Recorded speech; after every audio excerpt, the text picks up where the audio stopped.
Everyone, hold with Priyank में फिर से आपका स्वागत है। आज हम लोग बात करने वाले हैं 6 मार्च 2025 यानी कि कल दिन बृहस्पतिवार और निफ्टी 50 की एक्सपायरी जो होने वाली है। कल मार्केट में क्या होने की संभावना है, साथ में मैं आप लोगों को बिटकॉइन डॉलर की एक और अपडेट देने वाला हूं। वैसे तो मैंने कल भी आप लोगों को अपडेट दी थी बिटकॉइन डॉलर की, लेकिन उसमें एक माइनर सा चेंज है, इसलिए उसको भी आपको वीडियो के एंड में जरूर देख लेना है। सो कल थर्सडे को एक्सपायरी है, लेकिन ध्यान रखना 29 अप्रैल के बाद ये एक्सपायरी का दिन भी बदलने वाला है। एनएसई की तरफ से सर्कुलर आया है कि 29 अप्रैल 2025 के बाद जो एक्सपायरीज हैं वो शिफ्ट हो जाएंगी मंडे को, यानी कि वीकली एक्सपायरी निफ्टी 50 की हो जाएगी मंडे को, हर एक मंडे को। और स्टॉक्स की एक्सपायरी हो जाएगी करेगी last Monday of the month. तो इसको ध्यान रखना है आप लोगों को। सर्कुलर एनएसई की वेबसाइट पर अवेलेबल है, बाकी आप लोगों ने सोशल मीडिया पे जरूर देख ही लिया होगा। तो जल्दी से पढ़ो इस डिस्क्लेमर को और हम मिलते हैं आपको चार्ट पर।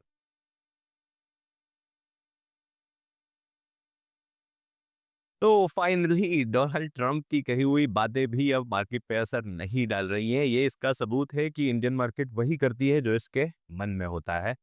जैसा कि आप लोगों ने देखा, हम लोगों ने प्लान किया था कि भाई कल एमटीएफ बन जाता, लेकिन ट्रम्प साहब ने टैरिफ का अनाउंसमेंट कर दिया, जिस वजह से मार्केट गैप डाउन खुली और साइडवेज हो गई। निफ्टी 50 के चार्ट पर हम लोग हैं, अभी 15 मिनट का चार्ट है।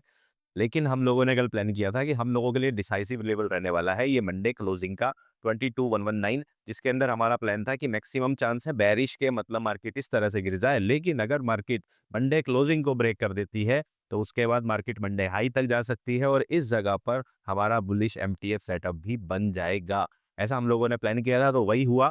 बुलिश वाला सेटअप काम कर गया। बेरिश का प्लान बना ही नहीं सकते थे, क्योंकि मार्केट ने ओपन होते ही पहली ही कैंडल स्टिक में मंडे क्लोजिंग को ब्रेक कर दिया ऊपर। आप बहुत सारे लोगों के कमेंट ट्विटर पे भी आए, टेलीग्राम में भी आए कि सर एमटीएफ स्ट्रेटजी बन गई है, हम लोगों ने ट्रेड ले ली है। देखो, बहुत सारे लोगों ने यहाँ पे ट्रेड करी, यहाँ पर करी, कुछ लोगों ने ब्रेकआउट पे ट्रेड करी, मुझे स्क्रीनशॉट भेजे, पीएनएल के भी स्क्रीनशॉट्स आप लोग भेजते रहते हो, मुझे कोई दिक्कत नहीं है। बस मैं यहाँ दिखाता नहीं हूँ, क्योंकि मुझे आदत नहीं कि मैं आप लोगों को पीएनएल के स्क्रीनशॉट दिखाऊं और उसके वजह से मैं आप लोगों को ये सपने दिखाऊं, देखो मेरे कहने से इस आदमी ने पैसा कमाया, तुम भी कमा सकते हो। तो मैं वो हरकतें नहीं करता। मेरा मुद्दा होता है कि मैं आप लोगों को इन वीडियोस के माध्यम से कुछ सिखाऊं। ठीक है। तो देखो पॉइंट क्या है, आप लोगों ने वो ट्रेड करी, इंट्राडे सेटअप के हिसाब से करी, बिल्कुल सही है, लेकिन उसको एमटीएफ ना बोलें। और मैं देखो आपको खुद ही बोल रहा हूँ, सोचो आप लोगों ने पैसा भी कमाया होगा, आप लोगों ने प्रॉफिट भी करा होगा और एमटीएफ बनी भी है, तब भी मैं आपको बोल रहा हूँ वो एमटीएफ नहीं था, क्योंकि मेरा काम है आप लोगों को सही जानकारी देना। एमटीएफ सेटअप आज बना है, इसलिए ऐसा बोल रहा हूँ, क्योंकि आज तो आप लोगों ने सोचकर ले लिया लोग और आपका पैसा बन गया, लेकिन हो सकता है कल ना बने। तो मेरा फोकस इस बात पे नहीं है कि मैं इस बात की वाहवाही लूटूं कि आप लोगों का पैसा बन रहा है। मेरा फोकस इस बात पर है कि मैं आप लोगों को सही चीजें सिखाऊं। पैसा बनना ना बनना तो देखो, अगर आपको ट्रेडिंग आ गई तो भैया 1 महीने का काम है, आप अपना कितना भी लॉस रिकवर कर सकते हो 1-2 महीने में। ट्रेडिंग ऐसी चीज है। बट वो 1-2 महीना आने के लिए ना, कभी-कभी किसी को 3-4 साल भी वेट करना पड़ सकता है, किसी-किसी को 3 महीने में आ जाता है। तो वो वक़्त-वक़्त की बात है। अब देखिए कि हर आदमी की जर्नी अलग है, हर ट्रेन की स्पीड अलग है। तो किसी को 3 महीने में समझ में आएगा, किसी को 6 महीने में आएगा, किसी को 3 साल लगेंगे, किसी को 5 साल लगेंगे। आपको अपना बस विश्वास नहीं खोना है, ये सबसे इम्पोर्टेंट होता है। बेयरिश मार्केट, बुलिश मार्केट, दोनों तरह की मार्केट्स आएँगी, लेकिन जीतेगा वही जो खड़ा रहेगा। है ना वो गाना, खड़ा हूँ आज भी वहीं। वो गाना जो कल बज रहा था बार-बार, जब रोहित शर्मा का फ़ोटो आ रहा था सेमीफ़ाइनल जीतने के बाद, तो है ना 2023 वर्ल्ड कप के फाइनल 19 नवंबर की यादें हमें भी ताज़ा है। कोई बात नहीं, उसका बदला तो लगभग एक बार ले लिया, लेकिन अभी भी ख़ैर पूरा बदला तो नहीं मान सकते। वनडे वर्ल्ड कप होता है। 1-2 बार और ऑस्ट्रेलिया को हराओ नॉकआउट में, तब आएगा मज़ा। ठीक है, चलो आउट ऑफ द पॉइंट। तो फ़ोकस इस बात पे करना है कि हम सही चीज़ें समझें। एमटीएफ सेटअप जो है वो अब बना है। ठीक है? ध्यान रखना कि एमटीएफ सेटअप जो है वो अब बना है। मैं आप लोगों को थोड़ा दिखा भी देता हूँ, किस तरह से मैं आपको ये बोल रहा हूँ। तो हम चलेंगे वीकली चार्ट पर, और अगर आप वीकली चार्ट देखेंगे यहाँ पर, तो ये आपका प्रीवियस लो था, ठीक है ना? तो ये आपका प्रीवियस लो है और ये प्रीवियस हाई है। तो यानी कि यहाँ पर अगर प्राइस 22,670 68 22,668 में लिख के दिखा देता हूँ आप लोगों को। ये जो हाई है ये है 22,668, ठीक है? जब तक मार्केट यहाँ नहीं जाता, अब हमारा ये बुलिश सेटअप रहेगा, ठीक है? तो इससे अब बना है, क्योंकि डेली कैंडलस्टिक अब इस वीकली हाई के ऊपर क्लोज हो गई है। तो इस तरह से ये सेटअप बना है, लेकिन एक चीज़ ध्यान दीजिए, एमटीएफ सेटअप ही गलत होते हैं, स्टॉप लॉस उसमें भी होते हैं, और स्पेशली एमटीएफ सेटअप ज़्यादा इफेक्टिव है अगर ट्रेंड की डायरेक्शन में है। हालाँकि ट्रेंड के अगेंस्ट भी पैसा करके दे देता है, और अक्सर बहुत सारे को दिया है पास्ट में भी। तो वो ज़ाहिर-सी बात है, आज देखो हमें लग ही रहा है कि भई पैसा यहाँ बना ही है, लोगों का दिख ही रहा है। बट ट्रेंड के अगेंस्ट हमेशा पोजीशन साइज को हमने कम करना होता है। ये हमारी प्लानिंग हमेशा से थी, है और आगे भी रहेगी और आप लोगों को सही जानकारी देना प्रियांक शर्मा का काम है, ठीक है? तो एमटीएफ अब बन गया है जिसके हिसाब से मार्केट अगर ये जो हमारा हाई था, मेजर हाई था, ठीक है? जिस सबसे लो वाला ये था, ये वाला हाई ब्रेकआउट होने के बाद हमारा एमटीएफ क्लियर हो गया है। तो ये ध्यान रखें। अब क्या समस्या है कि देखो, अब डेली क्लोजिंग तो आज हुई है, लेकिन इस हाई के ऊपर अगर हम मार्क करें, यहाँ से इस तरह से देखें, तो आप देखेंगे कि मार्केट लगभग-लगभग टारगेट के पास पहुँचने वाली है। 0.9 आवर का टारगेट हो गया है और 1 आवर यहाँ पर होने वाला है, ठीक है? तो अगर मार्केट यहाँ पहुँच जाती है, तो कायदे से एमटीएफ वाला सेटअप तो यहाँ पे कंप्लीट हो जाएगा, टारगेट कंप्लीट हो जाएगा, जिस वजह से रिस्क टू रिवॉर्ड अब इस पोजीशन में जाने पर कम बनेगा, प्लस ये ट्रेंड के अगेंस्ट है। तो हम ये भी उम्मीद नहीं कर सकते कि मार्केट पूरा यहाँ तक जाएगी भी कि नहीं जाएगी। तो बहुत सोच समझ कर प्लानिंग करें। बाकी आप लोग समझदार हैं, मैं पूरी स्ट्रैटेजीज़ आप लोगों को सिखा चुका हूँ। इतनी बार एमटीएफ सिखा चुका हूँ, आई होप कि वो आप लोगों को फ़ायदा देगी, ठीक है? बात करते हैं कल की। कल क्या उम्मी अब आज क्या हुआ, ठीक है, मार्केट ओपन हुई, ऊपर गई, ठीक है, उसके बाद मैं स्क्रीन पर नहीं था, मैंने टेलीग्राम में अनाउंस भी किया था। फिर जब मैं मार्केट साइडवेज़ हो गई, तो फिर अब कल का दिन थोड़ा-सा स्ट्रेंज मुझे लग रहा है, पता नहीं क्यों? मुझे ये क्लोजिंग बहुत अजीब-सी लग रही है। कुछ इंस्टिंक्ट होते हैं ना आपके अंदर, वो आपको अजीब-सा एक साइन देते हैं। तो ये कह लीजिए इतने दिन से हम गिरे जा रहे हैं, तो किसी ग्रीन कैंडल पे भरोसा होता ही नहीं है।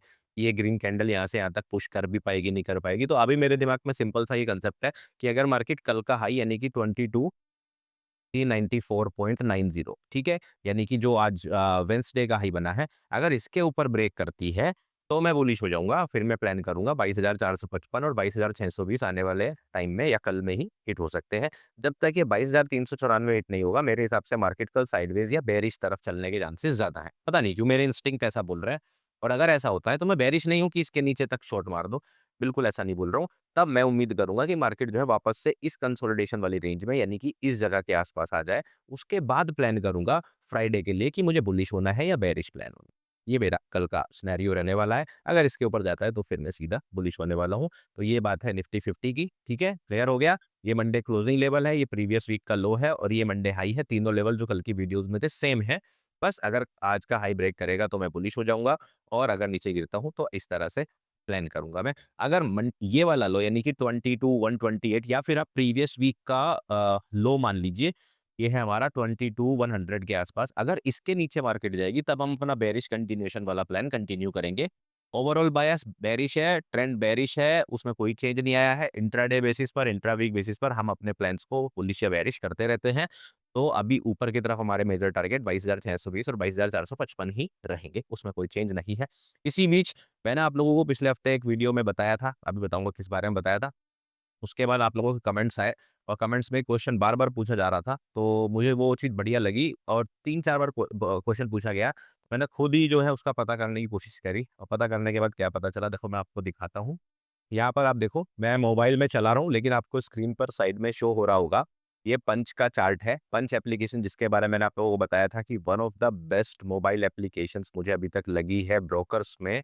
अगर आप एक ट्रेडर हो, स्कैल्पर हो, जल्दी से क्विकली एंट्री एग्ज़िट करना चाहते हो ऑप्शंस ट्रेडिंग के अंदर, तो मेरे हिसाब से one of the fastest application मुझे लगी और एक ही स्क्रीन के ऊपर इनका इंटरफेस कमाल का है। ठीक है? सो मैंने आप लोगों ने क्वेश्चन पूछा था कि सर इसमें ऑप्शन चेन कैसे देखेंगे? आपने बोला कि मोबाइल से सारा काम हो जाएगा। हमने देखा था पिछली बार इंडिकेटर लगा सकते हैं, पाइवोट लेवल्स मिल जाते हैं, चार्ट मिल जाता है, नीचे की तरफ आप देखोगे कॉल पुट का आपको चार्ट मिल जाता है, डेटा मिल जाता है, सेम स्क्रीन पर ये सारी चीज़ें हो रही हैं। एक क्वेश्चन है ऑप्शन चेन का, तो अब आप देखोगे इन्होंने मोबाइल एप्लीकेशन अपडेट करी है और यहाँ पर आपको ये सेंटर में ऑप्शन चेन का बटन दिख रहा है, राइट? तो आपको यहाँ पे ऑप्शन चेन सीधे दिख जाती है। तो अब आप लोगों को ऑप्शन चेन भी स्क्रीन पर मिलेगी। मैंने जब पंच की टीम से पूछा कि भाई ऑप्शन चेन कैसे देखेंगे? उन्होंने मुझे बताया कि सर ये अपडेट आ गया है। यहाँ पे देख सकते हैं और वॉच लिस्ट के लिए भी क्लिक आ गया है। और कमाल की बात क्या है ना कि इन लोगों ने अपने अपने जो ये ऐड किए ना, जैसे यहाँ पे देखोगे आप वॉच लिस्ट में सारे स्टॉक्स ऐड करे हुए हैं या ये यहाँ पे ये टैब्स ऐड किए हैं, ठीक है? तो कमाल की बात क्या है ना कि ऐसा नहीं लगता कि स्क्रीन भरी-भरी है। कभी भी बहुत सारा स्पेस आपको दिखाई देता है चार्ट एनालाइज़ करने के लिए इस तरह से और नीचे की तरफ आप ये पोजीशन से ये देखो एस्टिमेटेड पीएनएल ऑफ कॉल, अगर आप कॉल लेते हैं तो आपका एस्टिमेटेड पीएनएल कितना लगेगा, कितना मार्जिन लगेगा, सारा कुछ एक ही स्क्रीन पे आपको दिखता है, कमाल की बात है। इसके अलावा आपको यहाँ पर ऑप्शन एनालिसिस करने के लिए और भी डेटा दिखता है। कैसे मैं दिखाता हूँ, देखो ऊपर में यहाँ पर क्लिक करना होता है आपको, मैं वापस से करके दिखाता हूँ। टॉप राइट कॉर्नर में आपको देखना है, टॉप राइट कॉर्नर में 3 लाइन दिख रही है आपको। यहाँ पे अगर आप थोड़ा-सा नीचे से स्क्रॉल करोगे यहाँ से, तो आपको पूरा ऑप्शन चेन एनालिसिस का डेटा भी यहाँ पे मिल जाएगा, इंक्लूडिंग आपको यहाँ पे पीसीआर भी मिल जाएगा, ये देखो ये, पीसीआर। पुट कॉल रेशो जो मैंने आप लोगों को ऑप्शन चेन की वीडियो में दिखाया था। आप पे क्वेश्चन यही था कि ऑप्शन चेन कैसे देखेंगे सर मोबाइल में, और मोबाइल से क्या हम ऑप्शन ट्रेडिंग कर पाएँगे? तो ये देख लो आप, इंटरेस्ट चेन सारी डिटेल्स आपको एक क्लिक पे मिलती है। बिना स्क्रीन बदले आप ऑप्शन ट्रेडिंग को इतना क्विकली मैंने नहीं देखा किसी और एप्लीकेशन में कर सकते हैं। तो अगर आप मोबाइल से ट्रेडिंग करते हैं और मोबाइल से ट्रेडिंग करने के लिए आपको चाहिए एक एप्लीकेशन फास्ट, सबसे सुपर फास्ट, तो मैं आपको बताऊँगा कि आपको जल्दी से डिस्क्रिप्शन में लिंक है, पंच का लिंक है, वहाँ से क्लिक करके अपना पंच का अकाउंट ओपन कर लेना है। Account opening free of cost है, maintenance charge free of cost है। एक क्वेश्चन था चार्जेस को लेकर कि ब्रोकर चार्जेस क्या रहने वाले हैं इसके? नॉर्मल डिस्काउंटेड ब्रोकर जो आपके रहते हैं वही चार्जेस है, बाकी आप इसके चार्जेस वाली वेबसाइट पे जाके भी देख सकते हो। Charges I think discounted broker prices के क्या चार्ज, वही ₹20 ऑर्डर ये सब होता है इंट्राडे का, तो वही है, अलग कुछ नहीं है।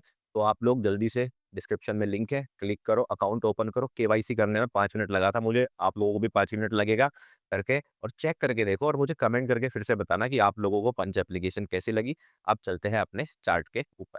यहाँ अब आ गए बैंक निफ्टी के चार्ट पर। बैंक निफ्टी ने क्या किया देखो, बैंक निफ्टी में हमारा प्लान था, मैं यहाँ पर आपके लिए सेशन ब्रेक लगा देता हूँ, कभी आपको क्लियर ना हो रहा हो कि ये इतनी सारी चीज़ें एक साथ हो रही है। सेशन ब्रेक कहाँ पर है? ये देखो आप, आज का दिन कहाँ से शुरू होता है। हमारा प्लान था कि मार्केट धीरे-धीरे ऊपर की तरफ जाए। अगर पीडीएच ब्रेक करेगा तो हम ये टारगेट करेंगे, और अगर प्रीवियस वीक लो के नीचे ही रहेगा तो फिर हम लोग इस तरफ टारगेट करेंगे। हमने प्लान किया था। बायस इसमें हमने सेट किया नहीं था। मार्केट देखो ओपन हुई, और ओपन होती सीधे ही मार्केट ने पीडीएच पर क्लियर कर दिया। यहाँ पर मतलब प्राइस ने रिएक्शन दिया, बट उसके बाद आप देखोगे मार्केट पूरे दिन साइडवेज हो गई। और कल बैंक निफ्टी के बारे में ऑलरेडी बोल चुका हूँ कि वॉल्यूम कम होने की वजह से यहाँ पर वैसे भी बहुत सारे चेंजेस आ रहे हैं। प्राइस में वो दम नहीं दिखता अब जो पहले दिखा करता था। और मार्केट ने क्लोजिंग पीडीएच के नीचे दी, तो यहाँ पर एमटीएफ नहीं बन पाया है, और ये एक और समस्या है जिस वजह से मैं निफ्टी 50 में चाह रहा हूँ कि पहले मार्केट पीडीएच को क्लियर कर दे, तभी हम बुलिश हों, क्योंकि बैंक निफ्टी ने एमटीएफ नहीं बनाया है। अगर बैंक निफ्टी कल फिर साइडवेज जाती है, एक्सपायरी का दिन है, तो निफ्टी 50 साइडवेज हो जाएगी, और अगर हम मोमेंटम बाइंग करने की सोच रहे हैं तो फिर दिक्कत हो सकती है। तो इस चीज़ को आप लोग ध्यान रखें यहाँ पर, ठीक है। तीसरा हम लोग चलेंगे सेंसेक्स के चार्ट पर। सेंसेक्स ने एमटीएफ क्लियर कर दिया है सिंपली। मार्केट ने यहाँ पर आप देखोगे वापस प्रीवियस वीक लो, जो हमारा फ्राइडे का लो था ये वाला, इसके ऊपर क्लोजिंग कर दी है आज, ठीक है। और जो हमारा हाई था सेंसेक्स में वो ये वाला था, इसको भी क्लियर करके इसने भी लगभग 1:1, मतलब इसमें इसकी सिचुएशन बिल्कुल निफ्टी 50 वाली है, क्योंकि इसने एमटीएफ का लगभग 1:1 वाला टारगेट वापस से कंप्लीट कर दिया है। तो इसके अंदर भी हम सेम प्लान करेंगे कि मार्केट जो है अगर आज का जो हाई बना था वेडनेसडे का, इसके ऊपर जाती है तो हम बुलिश हो जाएँगे और टारगेट करेंगे 74,380, ठीक। और अगर मार्केट जब तक मंडे क्लोजिंग के ऊपर या फिर 73,000 के ऊपर, 73,000 के जब तक ऊपर है, हम लोग बेयरिश का प्लान नहीं करेंगे। अगर मार्केट कल साइडवेज होती है, इस तरह से गिरती है यहाँ से, तो फिर हम इस तरह की प्लानिंग फ्राइडे के लिए करेंगे, वो मैं आप लोगों को फ्राइडे बताऊँगा ही, ठीक है। बाकी अब चलेंगे बिटकॉइन डॉलर की अपडेट पर। तो जैसा कि मैंने आप लोगों को कल बताया था, बिटकॉइन डॉलर में कि मार्केट जो है, मैंने आप लोगों को दिखाया था कि नीचे गिरने के चांसेस बहुत ज़्यादा है। मैं पूरी तरह बेयरिश हो चुका हूँ। उसके अंदर मैं आपको कुछ बातें बहुत कॉन्फिडेंस के साथ बोल रहा था कि मार्केट गिरेगी, लेकिन एक बात मैंने कॉन्फिडेंटली बार-बार जो आप लोगों को मेंशन नहीं करी थी, वो था कि इसके नीचे जाने के बाद। हालाँकि मैंने 1-2 बार बोला कि इसके नीचे जाने के बाद मार्केट सीधा जाएगी, लेकिन मैंने साथ में ये भी बोला था कि मुझे तो ऐसा लग रहा है मार्केट सीधा गिरेगी ही, ठीक है? तो आप कह लो कहीं न कहीं मैं फोमो में था, या आप कह सकते हो कि मैं ज़्यादा ओवर हाइप्ड हो गया था और मैंने एक सिनेरियो के बारे में नहीं सोचा था। आप ये कह सकते हो, क्योंकि आदमी जब कभी-कभी एक्साइटेड होता है ना, यही इमोशन, देखो मैं भी एक आदमी हूँ, गलती करूँगा। मैंने एक सिनेरियो के बारे में नहीं सोचा, और वही सिनेरियो इत्तेफाक से बिटकॉइन में कल रात हो गया जब हम सो रहे थे। आपने ये वाली कैंडलस्टिक देखी, ये वाली जो कैंडलस्टिक देखी, अब इस कैंडलस्टिक से मैं बुलिश नहीं हो रहा हूँ यहाँ पर, और ना मैं बुलिश हो रहा हूँ। पहली बात तो ये है, मेरा इनवैलिडेशन सेम है, 95,000 का है। लेकिन यहाँ पर एक चीज़ जो मैंने कल आज मॉर्निंग में देखी, और मैंने थोड़ा वेट किया कि देखते हैं कैसे होल्ड करता है, और अभी तक कर रहा है प्राइस। आप डेली चार्ट को देखो, डेली चार्ट में क्या हुआ है कि मार्केट ने 85,000 जो हमारा मेजर लेवल था ना, इसके नीचे क्लोजिंग नहीं करी। अब यहाँ पे गेम बदल गया है। आप देखोगे यहाँ पे क्लोजिंग नहीं करी, जिस वजह से जो नीचे वाला सिनेरियो है, वो अब इसके बाद ही ट्रिगर होगा। मतलब जब मार्केट ये वाला लो ब्रेक कर देगी, या इवन ये वाला लो भी ब्रेक कर देगी, उसके बाद वो जो 66,000 का टारगेट है, वो क्लियर होगा जब मार्केट इस लो को या इस लो को ब्रेक करती है अच्छे से तब। क्योंकि मार्केट ने 85,000 के नीचे क्लोजिंग नहीं करी, ये दिखाता है एसओएस। एसओएस बोलते हैं साइन ऑफ स्ट्रेंथ, मतलब कि अभी भी प्राइस के अंदर स्ट्रेंथ है। हालाँकि मैं अभी बुलिश नहीं हो रहा हूँ। बुलिश होने का मेरे पास कोई रीज़न नहीं है। बट मुझे इतना पता है कि प्राइस के अंदर अगर स्ट्रेंथ दिख रही है, तो ऐसे टाइम पे दिखनी नहीं चाहिए थी, जहाँ से मैं चाह रहा हूँ मार्केट नीचे गिरे। इसलिए थोड़ा-सा कॉशियस रहने की ज़रूरत है कि क्या पता आने वाले दिनों में कोई यहाँ पे ऐसा सेटअप बन जाए, जिससे मार्केट ऊपर चली जाए। तो देखते हैं, आजकल इसमें थोड़ा देखते हैं।